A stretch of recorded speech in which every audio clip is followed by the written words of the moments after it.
Well, hello and welcome to today's video. I hope you guys are well. As you can probably hear, I'm not so well today. I've got a stinking cold, just in time for it to warm up. And I've got horrible sniffles and I've got a bit of a nasty cough. And I've got to do a podcast later as well, which is going to be fun. But what I would do is I will cut out any sniffs that you might hear here, because believe me, if I don't want to be listening to them, you definitely don't want to be listening to them. So I'll cut those out. But I really wanted to do a video today to kind of bookend this whole chapter of the photography gear theft and the subsequent actions that have gone on. So what I really wanted to do today is to say a massive, massive thank you to you guys. To all of you guys who donated, thank you so much. Thank you. Thank you so much.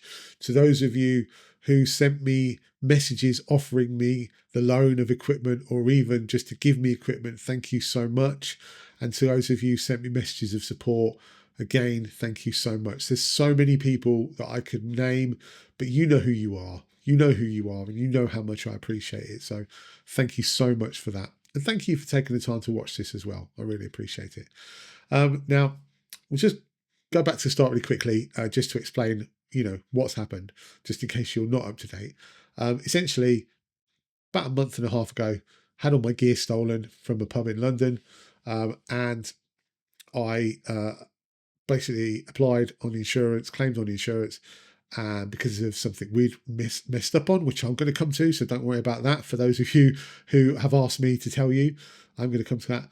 Because of something we messed up on, the insurance was essentially voided. So basically, my wife was not in a good place because she kind of blamed herself for what had happened. And I said, don't worry, I'll do a GoFundMe, which is the last thing I wanted to do. If you know me, it is the last thing I wanted to do, believe me. But I thought, we'll get maybe 400-500 quid or something, and then that'll ease her mind, and I'll be able to get myself a couple of bits, and I'll make do with what I've got, and we'll be fine. And subsequently, what happened was I got nearly all of the money, the value of the stuff that was stolen, and I am absolutely gobsmacked by that. I am so unbelievably grateful for that, and it's allowed me to basically, well, I'll tell you what it's allowed me to do in a bit, but it's allowed me to totally get back up on my feet and totally get back to doing the thing that I love, which is photography and recording it all for you guys.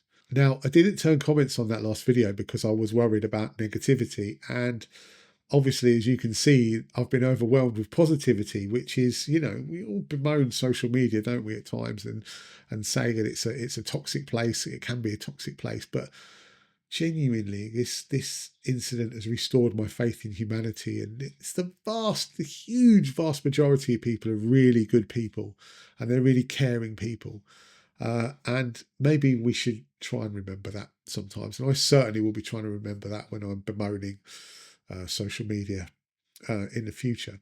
But there were a few people who, were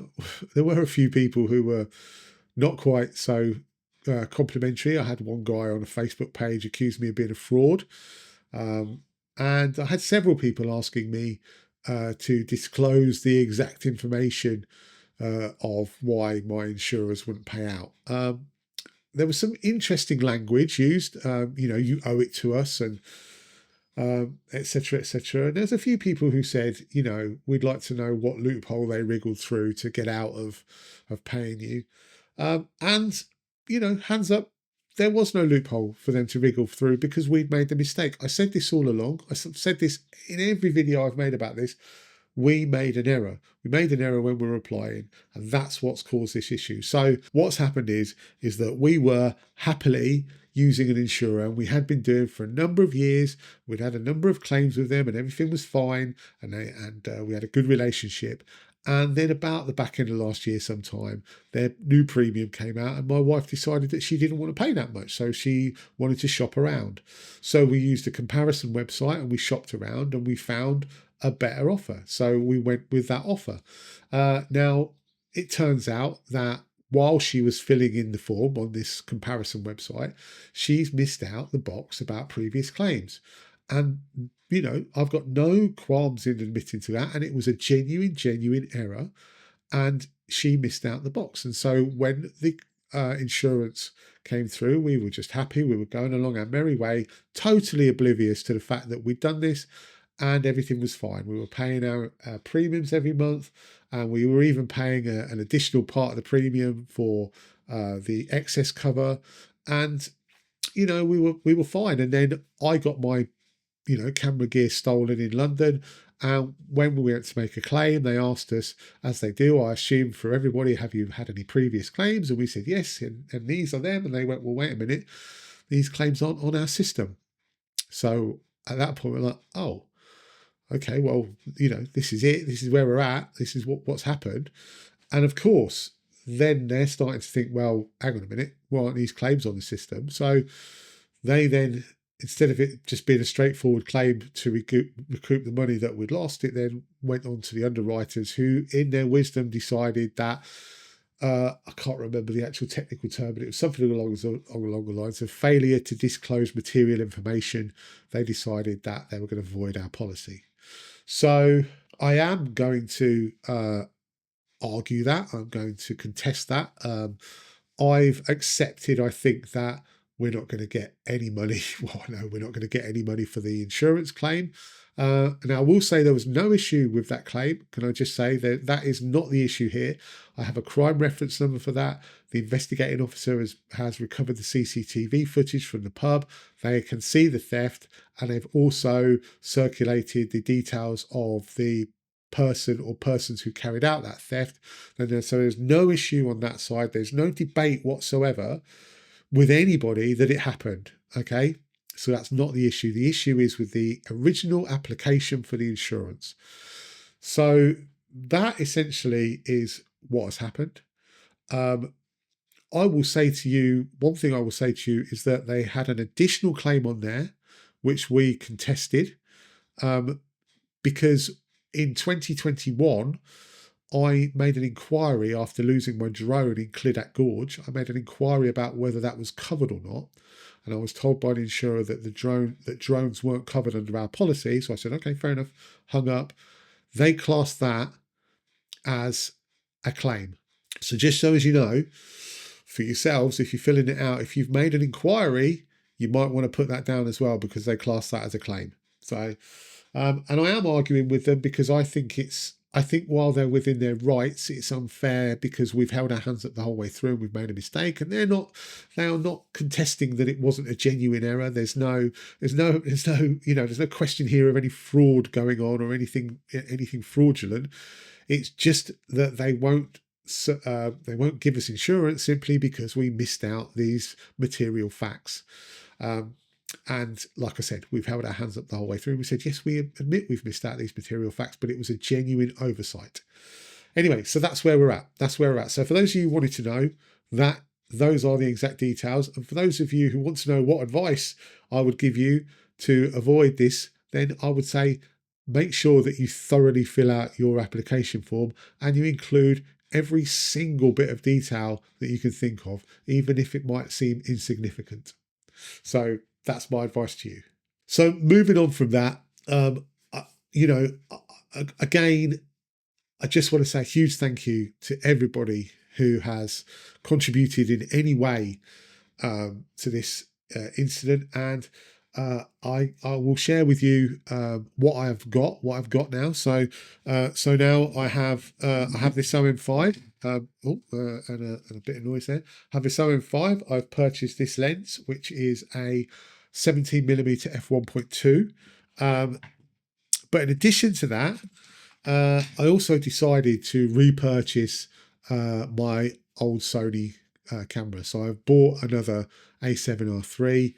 I've also bought another 24-105, and I've bought a 150-600 wildlife lens. So I had to sell the 150-600 to fund the lenses that I bought off of Dave for the Micro Four Thirds system. And I did look at an OM1. I looked extensively at an OM1. I had a play with a friend's OM1. I looked at a 300mm f4 lens. I also looked at a 150, a 40-150 lens with a teleconverter. I considered getting a 150-600 lens for the OM system. But essentially, what I decided was that I'm really comfortable and confident for wildlife with my Sony. I got some great shots with that, and I was really happy with that. And I wasn't so confident and comfortable with the OM1. And that's basically what made my decision for me. Just familiarity, just the fact that I've got that, maybe those extra megapixels, and I just felt more confident with it. So I'm still going to use the OM5 for street photography because I have no lenses now at all, prime lenses at all for the Sony. I didn't replace them. I haven't replaced any of the vintage lenses that I've gone. So I'm just going to use this. I've got the 17mm and the 25mm f1.4, and I'm very happy with that setup. And I'm also going to predominantly use the OM5 for woodland photography because I've got a fantastic 12 to 60 lens. I've got a fantastic 35 to 100 lens, which is 24 to 80, 24 to 120, sorry, and a 70 to 200. So I'm really, really happy with that setup for woodland. And probably mostly landscapes as well. But I have got the 24 to 105 Sony. So now if I do want to carry something a bit bigger with a bit more resolution, I've got that option as well. And that is all down to you guys. That's all thanks to you. I've also been able to purchase spare batteries. I've also been able to place the lost power banks that I had stolen, memory cards, just a plethora of things, filters, all sorts of stuff that I just never would have had the opportunity to have. The light that's over here, that blue, I was able to replace that, which is amazing. So thank you. I've got myself a small rig tripod, bags. I'm just really pleased that I've been able to do it. And again, I'm not gonna go on about this. I want to draw a line under it now, but I want you to know, even if I don't say it in every video, I'm so grateful for everything that you guys have done for me. I mean, on the list of names that funded me, there's a lot that I know. There's a lot that I know well. There's people that I met in real life. There's people that I consider to be my friends. There's people that I consider to be really good acquaintances. There's people who I know watch my channel and we converse with regularly. But there's also people who I've never heard of. I've never heard of some of the people. And so to you guys, wow, thank you. It's unbelievable. It's unbelievably humbling for me to know that there's people out there that I don't even know that I've kind of touched your lives in a way that you feel like you want to do that for me. So, and there's, a number of anonymous people as well who I'll never know who they were. And again, if you're one of them, thank you so much. And, like I said, if I don't mention it in every video, believe me, it's there in every video. My heartfelt thanks is there in every video because you're allowing me with your generosity to carry on making videos. So, so anyway, we're going to draw a line under this now in that respect. And there will be a street photography video coming out. A very strange one, actually, because half of it's shot with a Sony. Then the other half was shot with a Sony, but then that footage got stolen. And so that'll make three halves. So half the video shot with Sony, the other half was due to be shot with a Sony, but all that footage got stolen. And then the other half was eventually shot with the OM5. However, because I'm a complete idiot sometimes and getting used to this new stuff, I've managed to lose the sound off of a whole part of my audio, a whole part of my video recording on location. So I'm having to overdub that over the top, which then makes it even more of a mess. And when I did get the sound back, I don't think I was using the microphone. I think I was using the onboard audio, so there's some wind noise. So I can only apologise for being a complete idiot at that point. But it will come out soon, and that will be the first of many more videos coming out. So and that's all thanks to you. All thanks to you guys. So look, thank you so much for everything you've done. I really appreciate it. And moving forward now, hopefully I can just get back to concentrating on doing the photography that I love and sharing that with you. So thank you so much for watching this. Thank you for putting up with my terrible snotty nostrils, and I'll see you on the next one.